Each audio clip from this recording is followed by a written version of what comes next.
It's Friday evening. நாங்கள் அன்றைக்கி சின்ன அண்ணி வீட்டில் மதுரையில் தான் இருந்தோம். என் ஹஸ்பண்டோட தங்கச்சி யூகேயில் இருக்காங்க. ஸோ அவங்க வந்து நிறைய கிஃப்ட்ஸ் எல்லாம் அனுப்பியிருந்தாங்க. ஸோ அதை எல்லாத்தையுமே அன்பாக்ஸ் பண்ணி பார்த்துட்ருந்தோம். நிறைய குட்டி குட்டி திங்ஸ்லேருந்து நிறைய திங்ஸ் வந்து அனுப்பியிருந்தாங்க. குட்டீஸ்க்கு எல்லாருக்குமே பார்த்து பார்த்து சென்ட் பண்ணியிருந்தாங்க.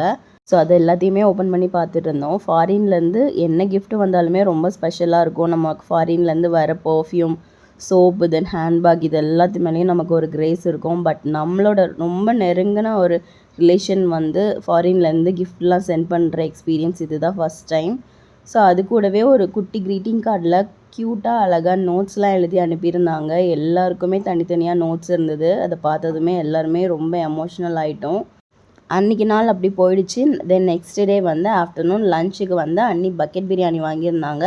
ஸோ அங்கே லஞ்ச் எல்லாம் முடிச்சுட்டு ஈவினிங்க்கு மேலே நாங்கள் மதுரையிலேருந்து தூத்துக்குடி கிளம்பி வந்துட்டோம்.